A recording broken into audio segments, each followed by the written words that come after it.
there's like you, there's the other person, and then there's a relationship. And when you change enough, it changes the dynamic of the relationship, which also can change the other person.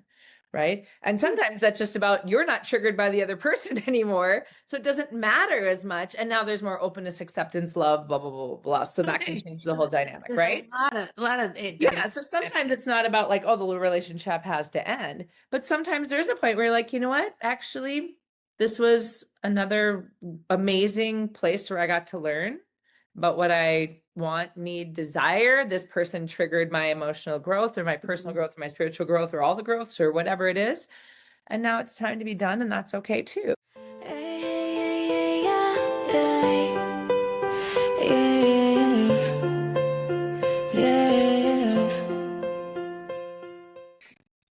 Have you decided whether your love relationship will work or won't work before you even met the person?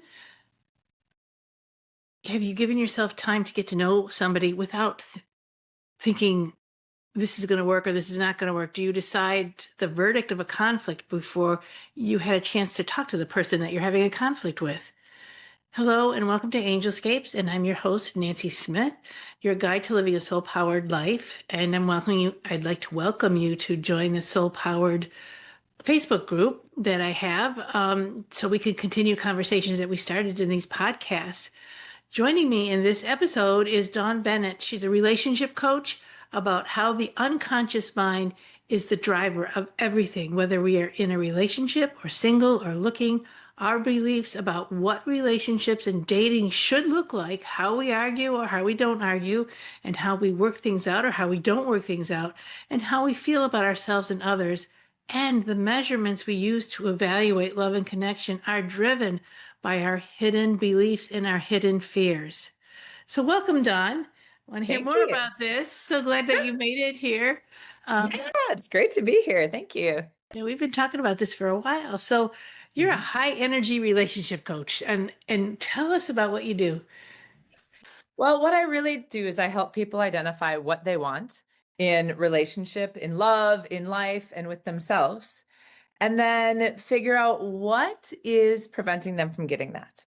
So we are trained from a young age about what love should look like, what our roles are, how things should be, what intimacy should look like, what communication should look like, how well we connect, how we interact in our arguments or don't. And all of that based upon what we've observed, seen in movies, seen in cartoons, what we've learned from our own experiences in friend and other relationship and family relationship situations, start setting us up for the rest of our life. And it doesn't always serve us as adults. So I help people shift that to help align how do you want to be acting, and how do we shift your unconscious mind so it's running to support you instead of against you. Well, how do you teach people to recognize what's coming from their unconscious mind and what is it they're actually thinking about? Because that unconscious stuff is very powerful, and It is very powerful. Yeah. So just to frame it for people that don't know what I'm talking about with the unconscious mind is the part of you that drives to the store when you're not paying any attention, and you get there safely and you don't even remember getting there, right? Right. And so the unconscious mind also is the one that you intend to go to the store, and you end up at home and you're like, how'd I get home? I was supposed to go to the store and pick up groceries. Ooh. Right? So if the unconscious mind can drive you home when you consciously know you're going to the store, how do you think it's driving you in your relationships, in your emotions, in your behaviors, in your interactions in life? Well, that's kind of scary, right? I know.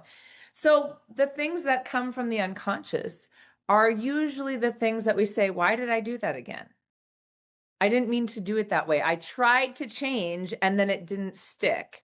Or, they say it takes like 21 days to change a habit, or wherever it changes all the time based upon where you're looking at. Mm-hmm. That's because you're trying to consciously override something that's unconscious. The unconscious mind is meant to keep us safe, keep us in familiar spaces, keep us connected, whatever that means it is for it. Mm-hmm. Well, so it has a purpose. Has a strong purpose. It's survival based, yeah. But it also has a problem. Yes, absolutely. So for example, let's say you grew up in a household where there was a lot of yelling when you were young, right? somehow your unconscious mind starts associating yelling with love, because that's what you learned love looks like. Oh, my parents fight or they yell at me, and that's what love is. Mhm. And so then you're in this beautiful relationship down the road, and even though you know you don't want to yell at your partner, your unconscious goes, I don't feel very loved right now. I'm not feeling very loved. No one's arguing. It's too calm. This doesn't feel Oh, right. yeah, yeah, yeah, And then yeah. all of a sudden, your unconscious will start noticing all the things your partner's doing wrong. And then start a fight. Yeah. Voila. Yeah. So you can get the love that you deserve, even though consciously you're like, why am I even angry about this? Your Yeah. unconscious needs that. And so Okay. that's where you start realizing, like, oh, this isn't actually my conscious mind. The conscious mind makes up all the stories about it. Right? The conscious mind is the one that goes, well, they're going to say this, and then I'm going to say this, and then they're going to say that, and I'm going to say that back, and then I'm going to win the argument. That's your conscious mind. So the conscious mind is codependent to the unconscious mind. A little bit. A little bit. It's kind of like the unconscious brings something up, and the conscious mind goes, oh, yeah, yeah, yeah, yeah, yeah. Like, let's do it this way. Yeah. So in the case of relationships falling apart, you've fallen in love with this person, you want to build a life with this person, and things are going great, then all of a sudden they're not going great because somebody stepped up in the driver's seat that you didn't expect. Right. What do you do? Yeah. So it depends upon what is actually going on, right? Because the more secure a relationship gets, right? In other words, the more you start binding together and bonding together, once the chemical hormones of that goes away, now you're back to how have you actually connected Yeah. as humans? And really good relationships will bring up some of your deepest fears and your deepest triggers because it's safe. Oh, the safer you feel, the more your bullshit artist comes out. Yeah. Yes. Because now, like, for example, with my significant other, we're getting ready to move in together.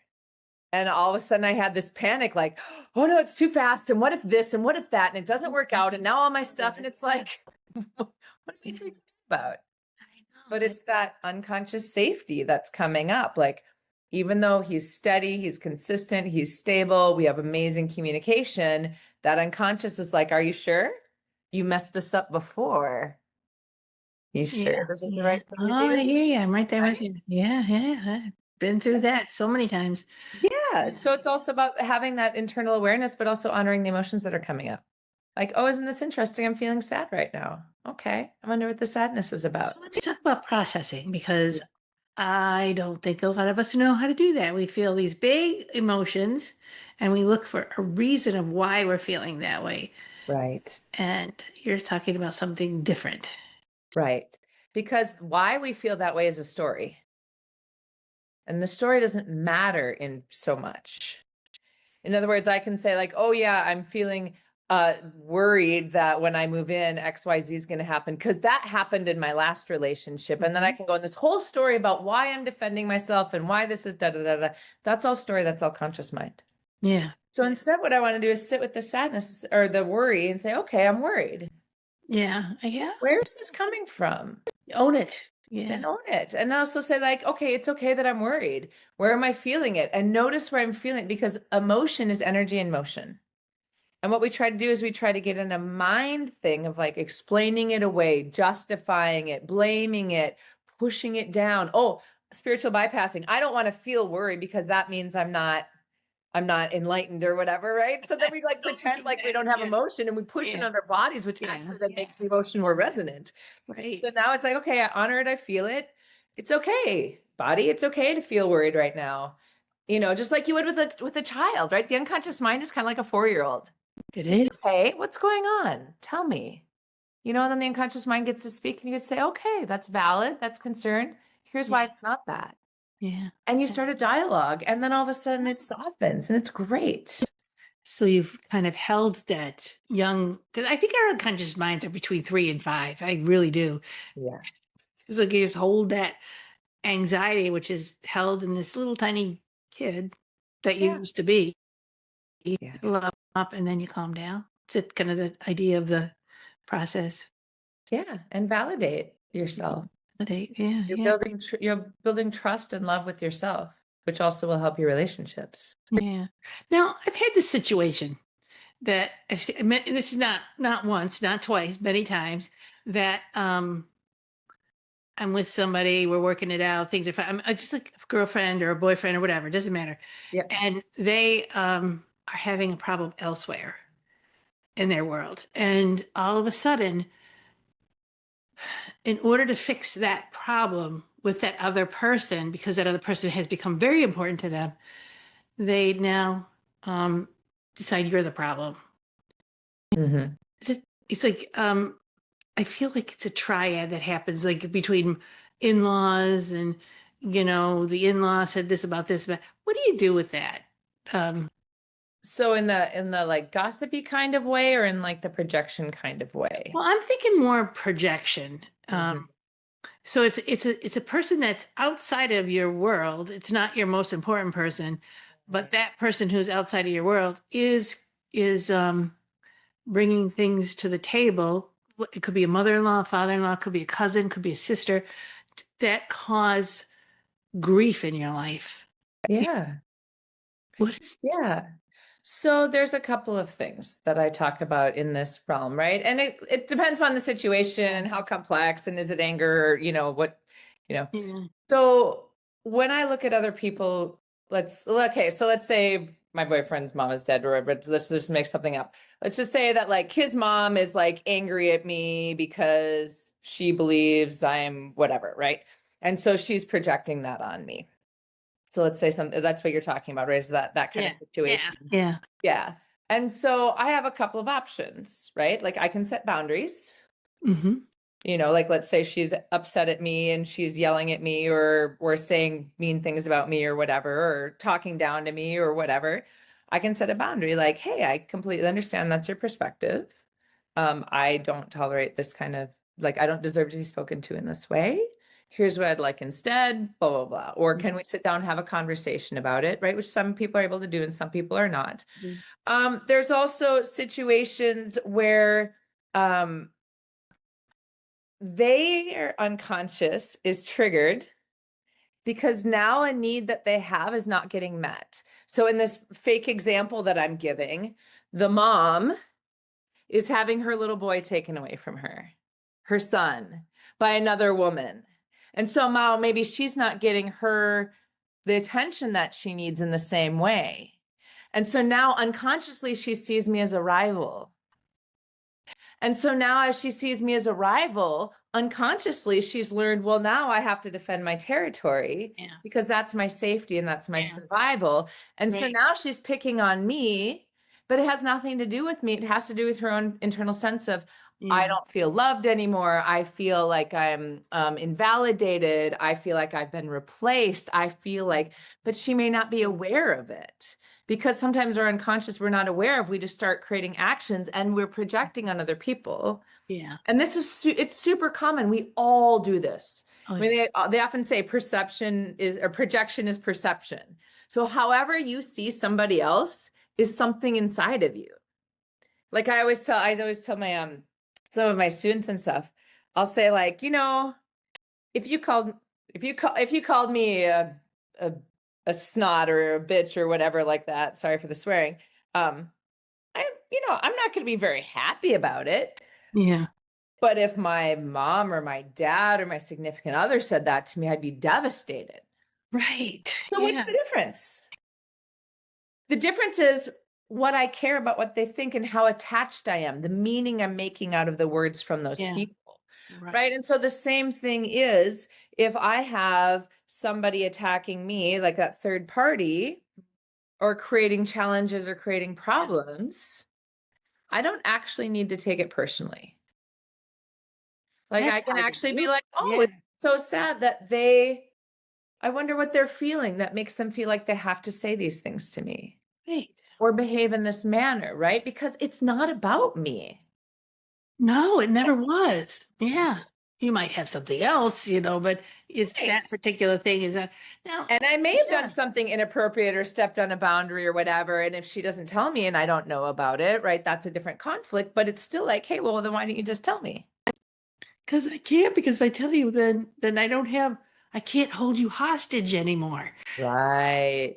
Or sometimes people can't tell because it's not nice. Or I live in Minnesota, so there's a lot of passive aggressiveness around here, which means Oh, that yeah. that we pretend like everything's okay when Yeah. it's not, and then we just make little snide comments about it on the side, you know? I'm from Michigan. I feel like Oh yeah. we're sisters here because the Yeah, nicest people, Midwesterners, are the nicest people in the world. And you're like, am I really standing on solid ground here, or what? we're nice, but we're not kind. Yeah. Like there's a difference, right? Niceness is you got to be a nice girl, Hmm. which is just about you behave in a certain manner in order to be accepted. Being kind is actually like, hey, I'm connecting with you in a kind way. I'm doing kind things. I'm doing it out of love, desire to connect. Yeah. Whereas nice is a behavior that I've been trained in. It's a Like that's how I like to define it, right? role that you're playing Role that I'm that you playing. fit in. Hey, Yes. see, I So I was think so nice. I did everything right. What's your problem?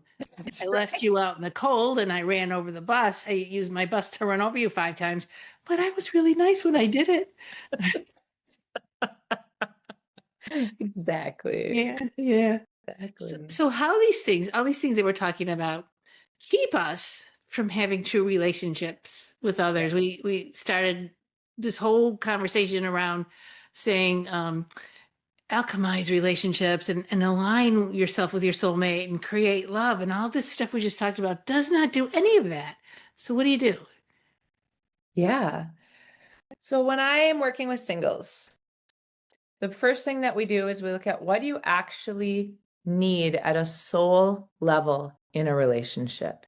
Because sometimes people don't even know what they want, or what they think they want is a reaction out of the past relationship and kind of a negative. So we say things like, I just want someone that's honest. Well, that's a really low bar because in a good relationship, everyone should be honest, right? Yeah. But we're running from the dishonest relationship. And so what I do is I take people through a process of like, what did you love in the relationships you've had? What did you dislike in the relationships that you had? Take the things you disliked, turn them into things that you liked. And now we put them into like categories or traits. And so when I first did this, like, I've been doing work with the unconscious and work with healing for 28 years now almost. And so when I first took this class, when I was getting my intimacy and relationship coaching certification, um, I had to take the class because I was going to be teaching the class. I was like, well, that's cool. Like, I'll take it. I already know what I want in a relationship. This isn't going to do anything for me because I already know. Like sometimes our ego does. Um, so when I did this process, I found out that the number one thing I needed in a relationship and a partner was playfulness. That was Oh, nowhere on my radar. Nowhere did I put in my list of things I wanted a partner as playfulness. Because I want playfulness in the kitchen. I want someone that wants to dance. I want someone that wants to like go out and try new things and be a little explorative and likes joking around and playfulness and intimacy and playfulness and like there's all these areas of playfulness with my nephews. Like so for me that shows up in a way, but I also have it defined. So they're not like class clowny. They're not mean joking. They're not right. So when we define traits, we also look at what are the things that show me they don't have those traits to either oh, extreme or what are the things that do show me. So now when I'm going out and dating, I'm actually evaluating people, like not judging them, but evaluating them on like, okay. hey, is this actually a good fit for me? Like you have 4 of the 5 traits that I want, but that 5th one will always make us break up. I've seen it over and over and over again Oh, really? Interesting. because it's something that you need at a personal soul level. And so when you don't get that, that's the fight. That's the if I just wish they were a little more, a little less, a little blah blah blah blah blah.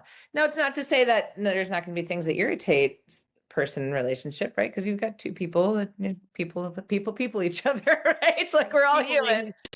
But those deep things, if they're missing, will be the things that are always lacking, always the things we're nagging about, always the things that we're not feeling good about, the ways that we feel hurt, unheard, unseen, invalidated, those kinds of things. So It's one.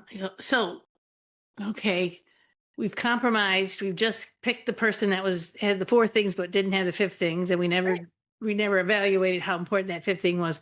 So now we're right. together. Yeah. What do we do? Well, I mean, now it's all based on choice, Yeah. right? Because it doesn't necessarily mean that you can't have a relationship together if you choose. It just means that maybe, I mean, maybe that need needs to get met somewhere else. Because we also don't want to like put everything on our partner. We're like, Well, oh, now they're our workout yeah. buddy and our lover and our best chef and our like we're also not doing that, right? So there are a lot of people that live in decent Yeah. relationships that don't have the traits in their partner Yeah. that they Yeah. would desire, right? But their friendship makes it work as well. Or they kind of go, you know what? I would really love to have this in a partner. And I'm just kind of resigned to notice that like they don't Yeah. have that, but I'm committed enough that I'm going to stay anyway. Right. And so how do I get that need met in other ways? And so sometimes that comes with also accepting that my partner can't give me that need. And that's okay. And But it is okay. how do you make it okay? I guess you're filling in the need elsewhere. I Yeah, depending upon what the need is, right? So some people say like, well, that's emotional cheating or whatever. So this is where the fine lines come in though, about like, well, yeah. what is it? Right? Yeah.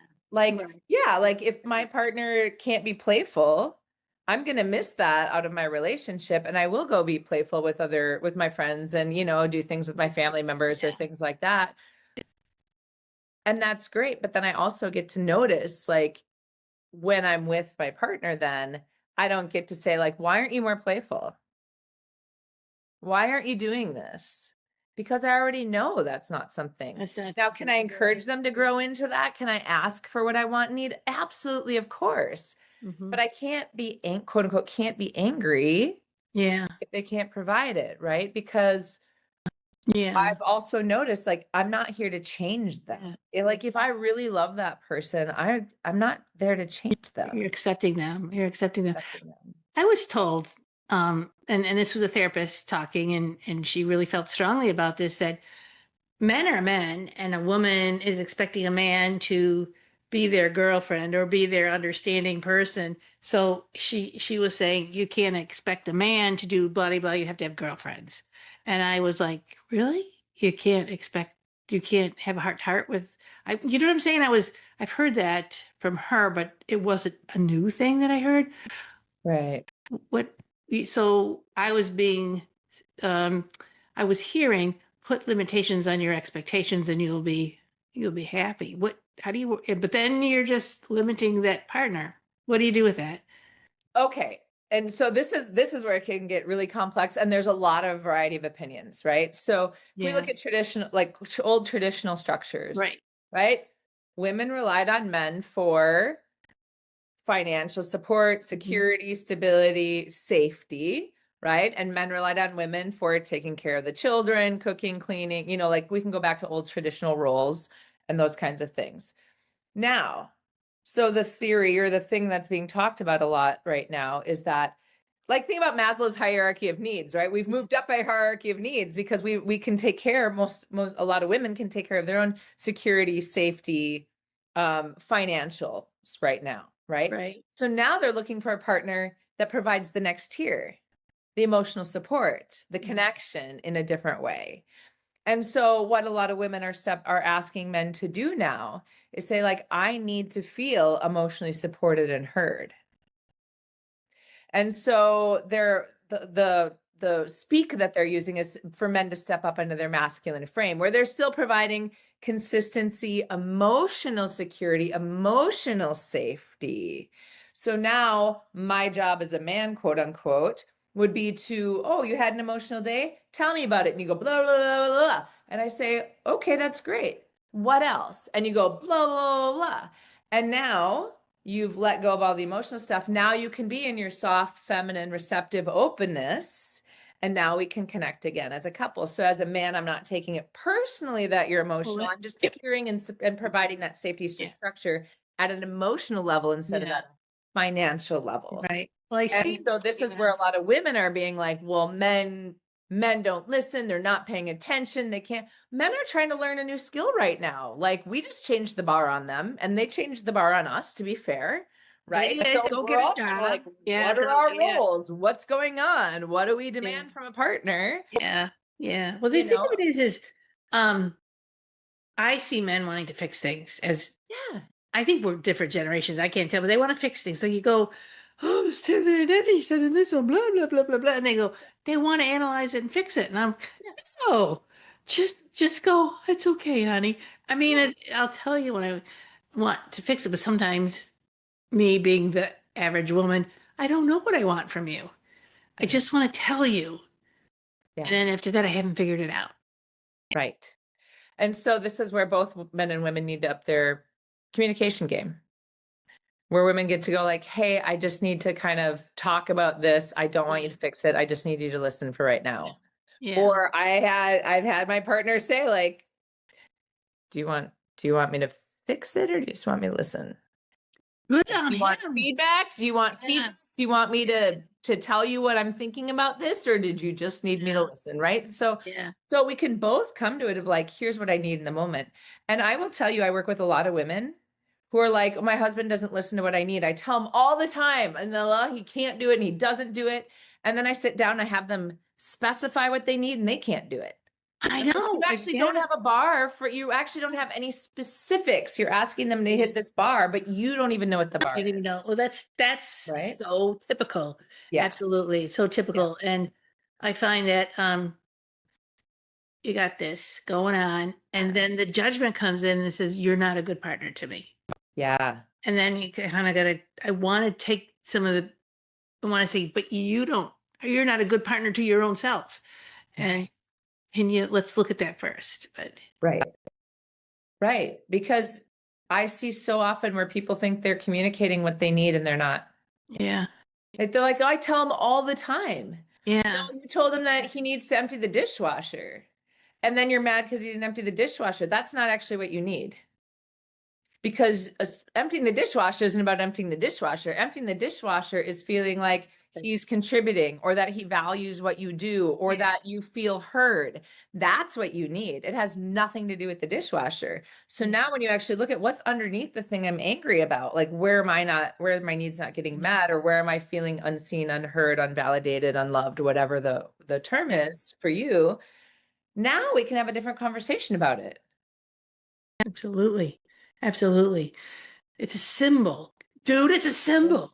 Yeah. And he's going, why is this an important symbol? I've been working all day, come in, and the kids are all yelling, and that's the last thing I'm thinking about. Yeah. But, yeah, so both sides need to be heard. Yeah. Yeah. Because we as women will sometimes forget they just like did the lawn and picked up a bunch of stuff at the store and fixed the water heater and all the things Yeah. because they're just in another room doing that. Just like we're in another room doing our thing, but it seems more obvious to us what we're doing because we're in the middle of it. Right. Exactly. And because women's brains work differently. Like a man's brain at rest, like if you look at the MRI, it's actually great. A man's brain at rest has like two little things lit up, and like a woman's brain is like still. Really? So Really? it's like it's actually a physiological thing that We're different. we just process more. We're always processing.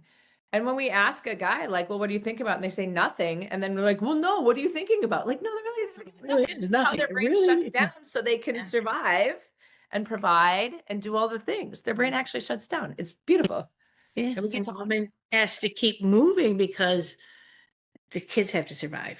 yeah, There's a whole different dynamic. Now, in gently moving to, we're talking about heterosexual relationships. yeah, yeah. So now you have male to male or female to female, which I don't really have a lot of experience with that personally, but I know that it's a struggle for getting to that same, or getting to a page or getting to, what would you, it's the same unconscious It's a thing. very similar dynamic, right? So we all have masculine energies and feminine energies in us. We all have toxic masculine, we all have toxic feminine energies in us, right?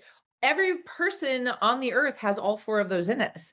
It's just what's more active and when, Yeah. right? Like women right now are very much taught to be in their masculine, right? And then men are like, how am I supposed to be in my masculine if you're in your masculine? Right? The same thing happens in non-traditional relationships, whether Mhm. that be polyamorous relationships, whether that be gay marriage, whether that be non-binary. It's like who's holding what role, and all of this gets to be defined by communication. And by role, I mean like what are the standards that we're setting for Mhm. ourselves? How are we communicating? What are the needs that we each need met? And how are we meeting those for each other? Okay. Right. So maybe both of us are more feminine, right? Even in a masculine feminine relationship. And we both have emotional days where we need to get heard and just dump. And that's amazing. Right? Like none of this is solid, rigid. This is how it's done in XYZ relationship. It's all about concepts, right? So I like to tell people, like, think about this more conceptually than as like this is what men need to do, this is what women need to do. Yeah. But if you think about it conceptually and bring it up, now you can start seeing from up here, like, oh, how is this dynamic happening in our relationship? Oh, yeah. Where's their unconscious mind maybe protecting them? Where's my unconscious mind maybe protecting me? How are we getting in the same fight? What are we actually trying to say underneath that? For example, I had a couple that came in and one of the partners, they'd get in these arguments, right? And one partner would just need to shut down and go in the room, and then they'd sit there and be like, "You're so dumb. I can't believe you forgot to do that for her. Oh, God, you're just such an idiot." And they just sit there and just like be angry at themselves and have to process their anger about how they let down their partner. And the other partners in the other room being like, they left again. Freaking abandoned me during the argument again. They obviously don't care about me at all, right? No, they're both hurt. They're both like wanting to connect. It's just that one person needed space, but that space is they're using to tell themselves how bad they are and they're awful and they're evil and they're such bad partner to this person. And the other partner saying like, see, I knew they didn't love me. And it's two different conversations. Yeah. And they're both are sitting there in so much love that just, and they didn't know how to communicate that or even get to that point within themselves where they were really knowing what was missing. Right. So I'm hearing an echo somewhere. Okay. Hold on, let me see. I don't know where it is. So we've been talking about couples as they come in, that they're existing, and I wanted to take a little break to talk to about Dawn Bennett from Unified Mind. You can go to unifiedmind.info and you can email her at dawn@unifiedmind.info, and she's available for consults. She's available online. It's and you're out in the Midwest, but you work with people all over the country. I do. And if somebody were to contact you and say, I need some help working on this. What do they just make an appointment with you? You have a beautiful setup on your website. Yeah, you can make a half-an-hour introductory appointment or just send me a text, and we'll figure something out. Because usually what I like to do is have a half-an-hour conversation with people first. Just say, what's actually going on? Am I the right fit for you? Like my personality might not be the right fit, or something might be out of my scope of practice as well. So I like having those conversations with people too, where sometimes people are like, I need some, different resources in my area. I want to see someone in person so I can help them track that down. All of that. Beautiful. Well, thanks for sharing that. Yeah, we reach out to her. We talked about we're already in a relationship, and I want to step back back to the single. We're single because we had a great relationship. It fell apart. Now we're heartbroken and we're left. Or you're single and I don't know how to have a relationship. So we want to create love in our lives. We want that love. We decided, I want to have love. What do you tell people? How do you work with them? Well, it always depends, right? So it depends on where they are, and because I always meet them where they're at. Yeah. So sometimes it's about healing heartbreak, trauma, betrayal first. Sometimes it's about coming back to self-love. Because one thing I'm working with I just did a men's group this last month. And in this men's group, there was this theme of a couple of the guys were really like, oh yeah, women tell me that I tell them I love them too soon. But what's too soon?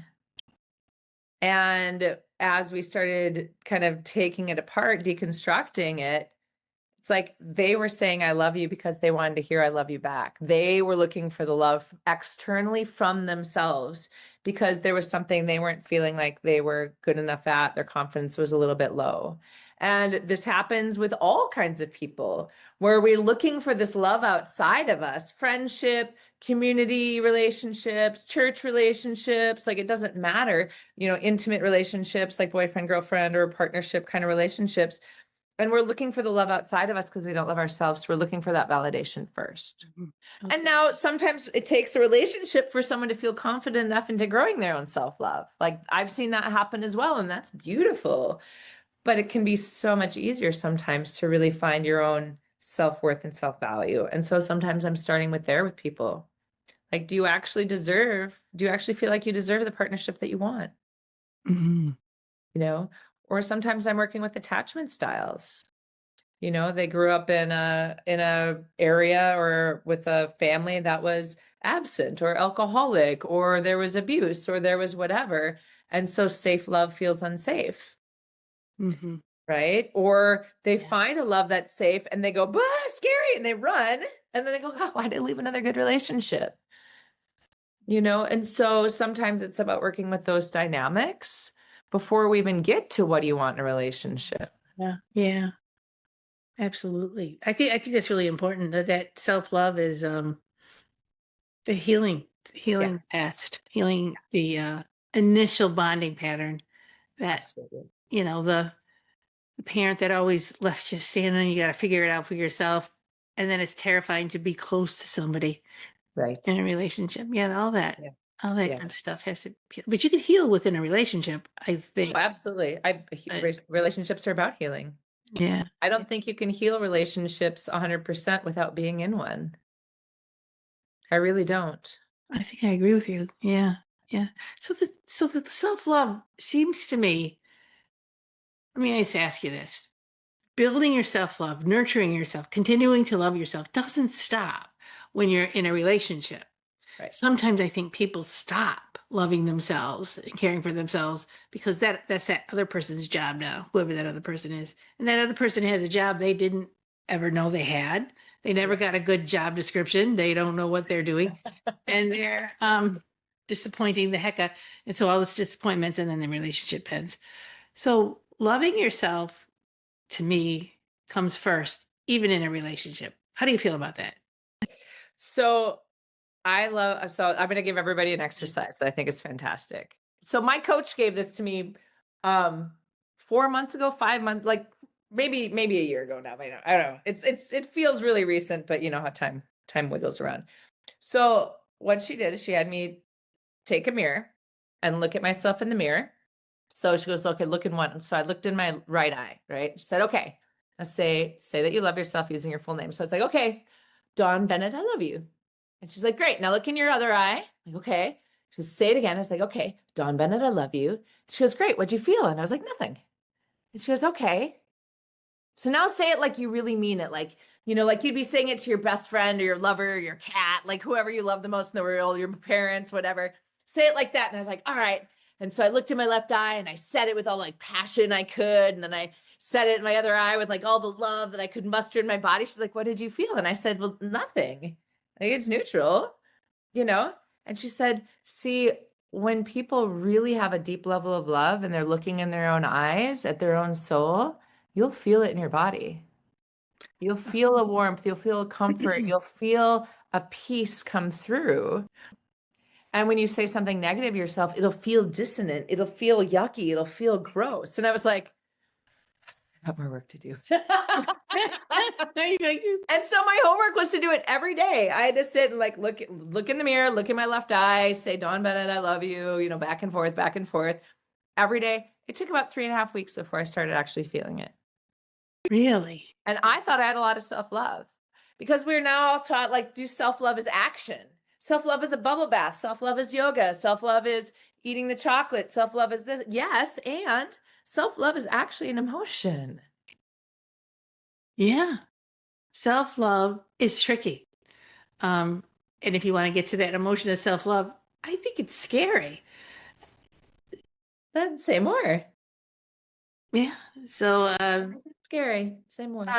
you know, um, when I love myself, I'm being selfish and I'm not putting other people first. And who do I think I am putting myself first? Right. Those are all the unconscious mind programmings that you're programmed with. Yeah. Yep. And I'm going to get in a lot of trouble if somebody catches me loving myself. Right. Yep. That's what a lot of people are taught, men and women. Mm-hmm. Men and women, we're all taught. All people, all humans are taught that, They are. right? They That like you are supposed to love everybody else before, and you're a bad person if you don't do it my way. oh my gosh. Love is conditional Yeah. on your behavior. Oh yeah. All of those things. All of And those things. yeah, oh yeah. And you they, you, us are isolated from each other, thinking we're not loved, and we're Mhm. trying like heck to love the other person and they're not feeling it. Because I have a theory that as you love yourself, that's how much you could take in from another person. What do you, and so that isolates you from yourself. It isolates you from the person who's trying like heck to show how much they love you. Mhm. Yeah.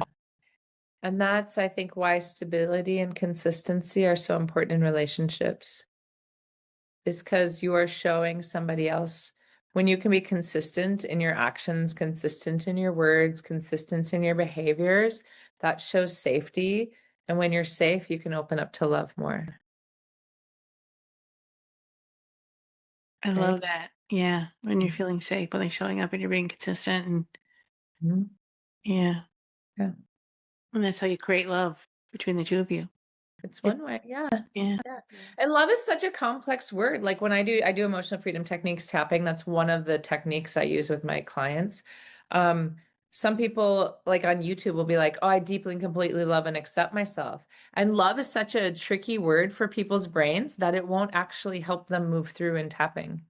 Oh, really? Yeah. Yeah. Some people. Well, but some people, no, what would they, Yeah. what would help? If love doesn't But help there's move forward, what Yeah. helps them move I forward? mean, so it's just like I completely accept myself, or I'm open to accepting myself, or Okay. something like that that resonates more, or I'm open to loving myself, right? But sometimes just saying the word I love myself, like there's such a dissonance, or there's such an unconscious belief about what love is, because love is conditional, love is punishment, love is cruel, love is betrayal, love is cheating, love is finance, like there's all the things. And so then it'll actually not let the healing work as well. So it's just one of those words that I actually stay away from quite a bit when I'm talking when I'm working with people in healing. Interesting. Interesting. So you're creating, to create that love, you're creating stability, you're creating reliability, you're creating respect, you're creating friendship, Acceptance. acceptance. Mm-hmm. Yeah. Peacefulness. Yeah. All of that. And Lovely. love is all like my belief is that there's enough love everywhere, right? Like I just love, and I'm still working on it, but for me, love isn't finite ever, right? Like I'm friends with a lot of my exes, I'm like my ex-husband, I'm still friends with. I'm friends with a lot of my other exes, the ones that weren't actually like harmful or super disrespectful or something that was dangerous for me to stay in engagement with. Um, and people are like, how can you do that? Well, I love them for a reason. So even if I don't talk to them again, I can still have love for who they are. Just meant that we weren't a good fit. Right? And yeah, so maybe their actions weren't the most amazing, but I loved them for a reason at some point in time, and that's okay. I can still honor that as well, and it doesn't take away from but instead it's easier to hate because hate is active. So you see people getting divorced and they just want to hate the other person because now it's like a you did to me, it's a fight. And the fight feels powerful. It's not vulnerable anymore. I'm not vulnerable because I hate you. You're such a blah, blah, blah. Look at what you did to me. Look at how evil you were. You're just out for the money. You're just out to blah, blah, blah. Now I'm going to put the kids in the middle. Now I'm going to la, la, la, la, la. It's because they've like shut their heart down so solidly, and to make it a fight because that's where the safety is for them. Yeah. Yeah. Yeah. Yeah. And because a lot of people get stuck, before the age of 12 in emotional maturity, actually. So we're all Like but 60, 12 year like olds. over 60% of the population is stuck at the age of emotional maturity, age of 12 or under. Get out of here. Yeah, there's a whole book on it that I'm looking through. It's I can't remember what it's called right now. It's something about dragons, but it's really, but the author goes through it really clearly about here's what happens when you're stuck to 0 to 3. Here are the behaviors that come up. Here's how it happens. Here's how it shows up in relationships. People that get stuck from 5 to 8, here's what, or 5 to 12. I think it's 0 to 3, 3 to 5, 5 to 12, and then teenage years and then above. And it talks about different populations where those ages tend to get stuck in people and how the behaviors show up. Yeah. Yeah. Yeah. And it's really fascinating. Yeah. And you start going like, oh, now I can have more empathy and compassion for people that are emotionally stuck in these spots. Yeah, you can. But also they're stuck in those spots. Are they getting out of them? Are we gonna move forward or not? They have to make a choice to do the work, Yeah. right? I mean, we all do.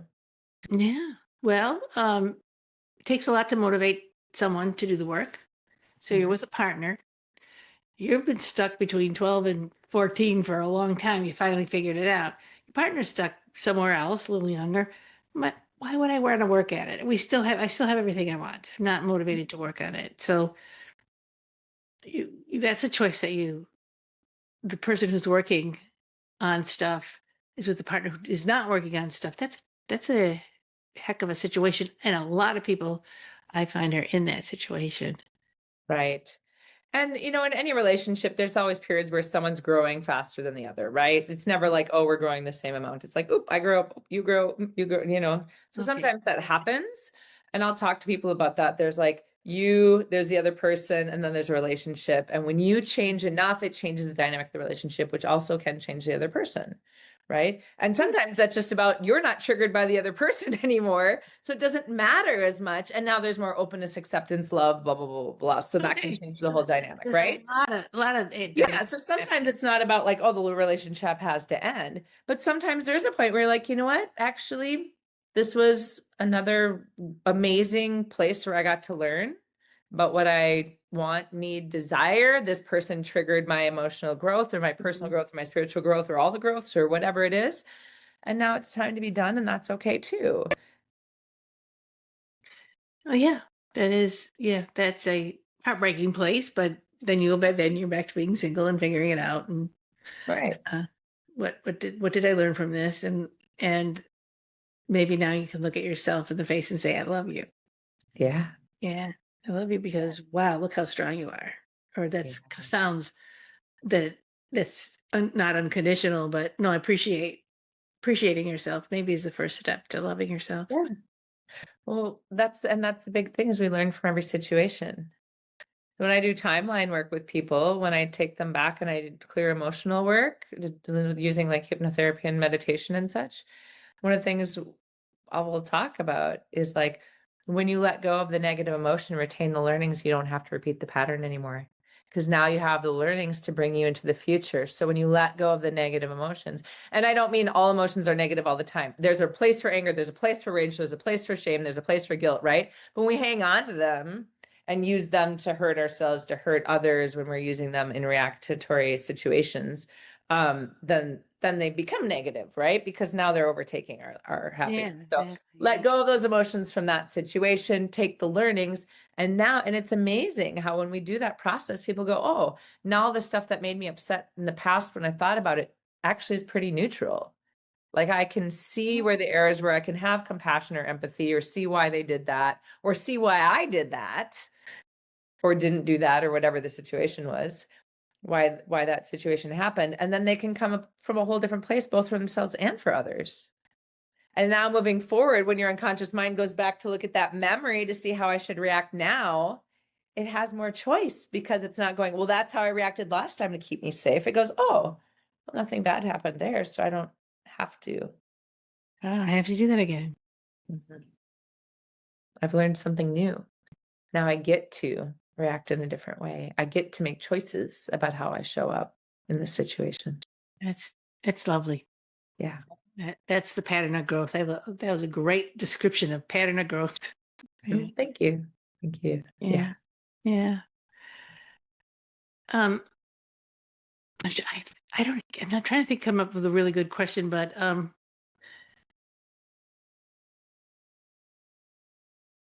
I think what you just said was beautiful. You got anything to add? Because I can't think of another question. It's great. Yeah.